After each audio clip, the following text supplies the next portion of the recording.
What's up, guys? Paul Simon here. I'd like to talk to you guys today about all the different ways that a student can try to kill you during practice auto rotations. And I think I've had them try just about every variation of every mistake and attempt at killing me that there is. But let's talk about the more common ones here. Now, before we get started, I'd like to talk about one of the safety notices. Robinson has safety notice number 38 here. If you haven't read it, probably a good idea to read over it.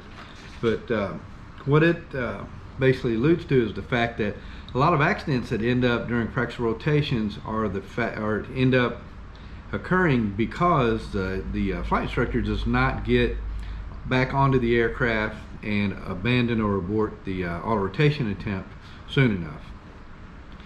They'll let the student continue on and get into a combination, usually a relatively low, not critically low rotor RPM, but a little low rotor RPM and low airspeed. And that airspeed is the biggest problem. Your airspeed is the kinetic energy that you're using to turn into the ability to stop both your descent and your forward airspeed.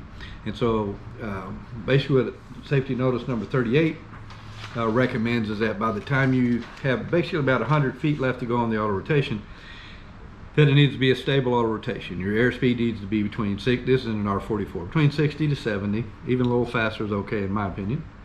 You ought to be a stabilized approach with a stabilized sink rate, and you know, your turn should be completed if at all necessary, and that sort of thing. And that's absolutely true. When the flight instructors will wait to get on too late, and you just don't have the kinetic energy to stop your descent, it turns out very poorly. I'd also like to talk quickly about safety notice number 27, Robinson safety notice number 27, which basically says surprise throttle chops can be deadly. You betcha. So, you know, if you want, it's just a bad idea to surprise a student with a throttle chop. You don't know how they're going to react. Many times their reaction will be to do nothing. All right. In an R22, you have about 2 to 3 seconds to get the collective down once you roll the throttle down and chop it. In R44, you got a few more seconds, maybe 4 or 5 seconds at most to get the collective full down, or you're going to get a frickin' rotor stall and die. All right. So if you want to kill yourself, just go around chopping the throttle on students and expecting them to actually do the right thing in entering the auto. It's a stupid idea, and you should not be doing it. What I'll typically do if I'm going to have a simulated power failure entry to an auto is I'll tell the student before we ever do it, we're going to go out and I'm going to have I'm going to roll the throttle down and have you enter the auto rotation. As soon as you hear the throttle roll down, and you'll hear it before the horn ever goes, you should be able to recognize it. I'll roll the throttle quite slowly and have the student enter the auto rotation. Again, throttle chops is a really bad idea. You can get yourself and your student both into serious trouble with this. So if you're going to do a simulated power failure, tell the student about it. Don't make it a big old surprise. Roll the throttle down and have them enter the auto as they hear the throttle spool down a bit. And the other thing is you need to be sure and be ready to enter the auto yourself if the student does not respond. And occasionally you'll have that. You'll start to roll the throttle down just a little bit. Student does absolutely nothing. I'll go ahead and enter the auto. Right?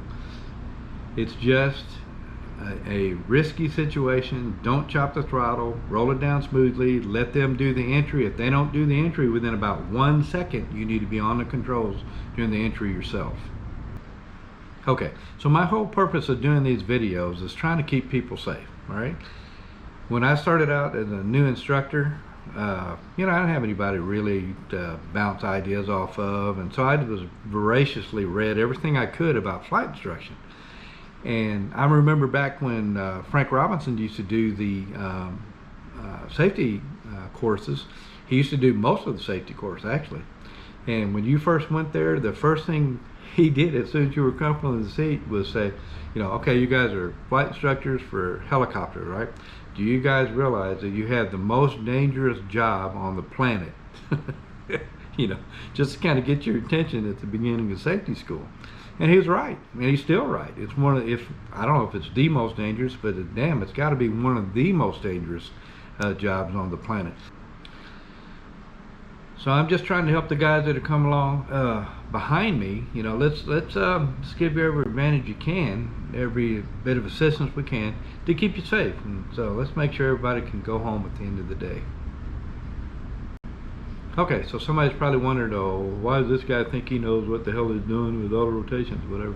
Well, okay, here's my background. I got about 15 to 16,000 hours flight time, and I've flown, let's see, well, obviously Robinsons, R-22, R-44, R-66. Got a lot of flight time in Hueys, Bell 206.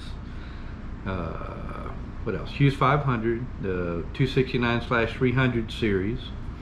Brantleys. In fact, I had a Brantley try to kill me. I lost a main mass bearing in a Brantley, and probably the only one that's ever lost a main mass bearing in a helicopter and actually survived to get it onto the ground and stop. But so I've had a lot of experience. I've done thousands and thousands of auto rotations, and probably thousands, I guess, full down auto rotations, and most all of those helicopters. So that's my background, and the reason I do these videos is try to help the guys that come behind me to stay alive.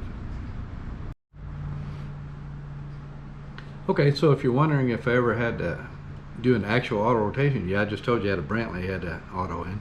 Also had to auto an R-22 about a year ago. Let me show you a quick little video of that. So, you know, it's kind of ironic that I've been harping on people to be able to auto rotate an aircraft, auto rotate a helicopter successfully. It can be the difference between, literally the difference between life and death sometimes, but at the very least it's the difference between tearing the hell out of the aircraft and walking away from it without any damage. And so you can see this one, you know, it looks fine. We didn't tear anything up, got it on the ground. I'm just waiting for somebody to come get me. It's kind of hot out here. But, you know, again, it's a very, very, very important skill to have. All of the other skills that you have on landing, that sort of thing, again, that's all fluff. What you really need to be able to do is to be able to get an aircraft on the ground. They're mechanical entities. Every once in a while, they're going to break. It's a very unusual thing, but every once in a while, they're going to break. And so it's a difference between, you know, that looking pretty good and maybe not looking so good if you screw the auto up. So anyway.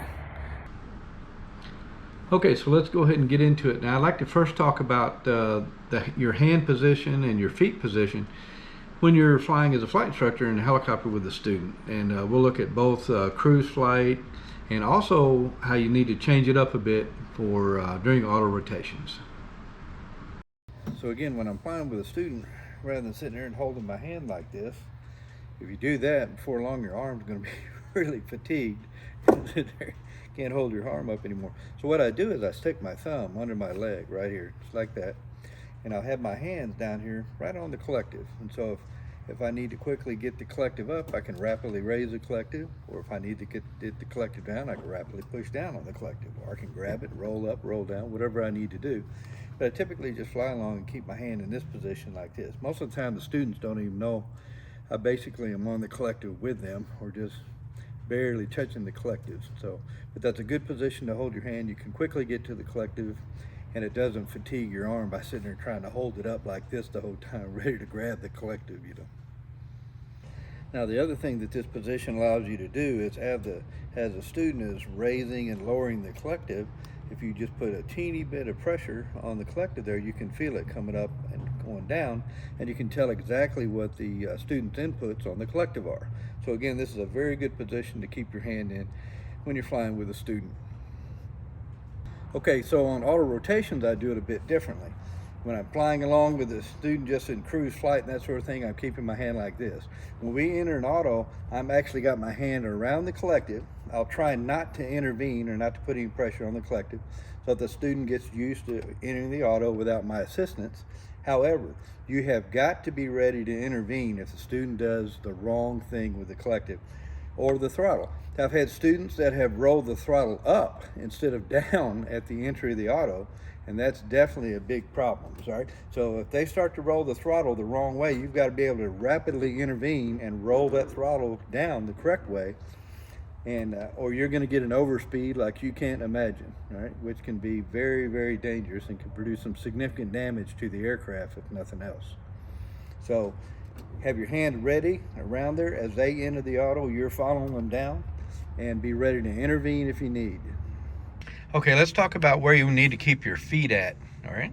So when the student is getting ready to enter the auto, you need to have this right leg here down on there in good position, and basically tense up the muscles in your right leg, so that if the student tries to mistakenly enter the left pedal and push, you can block it with your right foot. So you have got to block that right pedal with your right leg at the entry of the auto. If the student goes left pedal on you, you can stop it. Believe me, it's a very disheartening thing to have a student. If you didn't do that and the student comes left pedal, you get a hell of a left yaw, and at the very least it kind of scares the hell out of you and the student both. So block that right pedal, be ready when they enter the auto to block up the right pedal in case they're trying to push the left pedal. Okay, the other thing that I will always have the students do on the entry of the auto rotation is count it down. I'll have them count down 3, 2, 1, and then enter the auto. Not long ago, I had a student that I went over all that with him, and he did great for about the first 3 autos, counting them down 3, 2, 1, entering the auto. Life was good. Except for when, and again, one of the things you want to expect is to expect the unexpected. So this guy on about his 4th auto, we're getting along, making our turn, getting lined up, and never counted down anything. Lower the collective, didn't count it down, lower the collective, and roll the throttle the wrong way, all right? Now, luckily I had my hand around there, and again, expect the unexpected. And as soon as he went to roll the throttle, I trapped it, rolled it down, entered the auto with him. And then, you know, after we completed the auto, I kind of mentioned to him that, you know, you need to count down 3, 2, 1. Don't enter the auto, because that could have been an absolute disaster. Not only did you count it down, had I not been ready to grab a hold of the throttle and intervene, you could have had an overspeed, like, I mean, a crazy ass overspeed. Number one, you got the throttle, you've got the collective down, so the blades are at a low pitch. If you roll the throttle, it's going to zoom up, and Lord knows where you're going to get 110, 115%. It's going to roll and overspeed like you can't imagine. So have the students count it down 3, 2, 1, but don't, you know, expect the unexpected. And occasionally you're going to get somebody that's going to enter without counting it down, despite the fact that you have told them to count them down every time. This time we're going to climb on out to about 600 before we make our turn, 500, 600 before we make a turn. We'll do a 180 auto.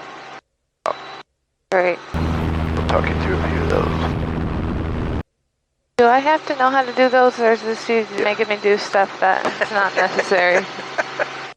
Hey, yeah, you really need to know how to do a 180 auto. Just checking. Straight ahead. Yeah. So think about 180 autos where most people kind of screw up the 180 autos. They get going too fast in the turn back to the runway. Okay. Remember that when you double your airspeed, it quadruples the radius of the turn, right? So if you let your speed get out of hand, you'll get up to 80, 85, something like that. Your radius is going to be much larger than it is if you come around the turn at, say, 60. So we actually keep it a little bit more towards the slow side. You can go ahead and turn, continue your climb. Keep it a little bit more towards the slow side in the turn. When I say slow side, I mean even 55 to 60 is fine. Once you get about 3/4 of the way around the turn back towards the runway, you can lower the nose just a little bit and you'll easily get your speed back. I'll have you follow me through the first couple here. So where we want to be, see the little short taxiway right there? Yes.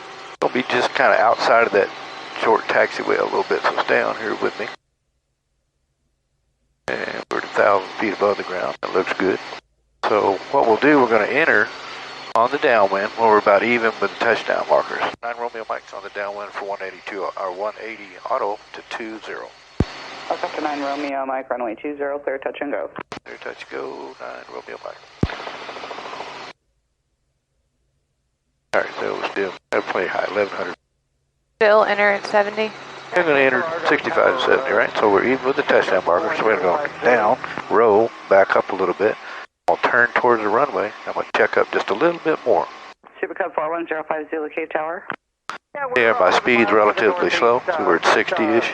Yes. So we can make this turn real easy. If we were going to 80, it'd be tough to get the turn made and get back around there. So I'm going to check down just a little bit. So now I'm going to let my nose come down, get my speed back. Watch how quickly the speed comes back up. See there? Yes. Back to 65. For landing, you're just going to There's basically 70. Check check up a little bit there. That's basically just a straight in auto. Go to flare. November 050, Roger, report passing the airport on the east side, please. Up on the collective. 3025. Roger, thank you. Down with the nose. Your nose wasn't that high to begin with. No, you don't have to. Okay, yeah, I need to correct that. Yep, you have the aircraft. I have the aircraft.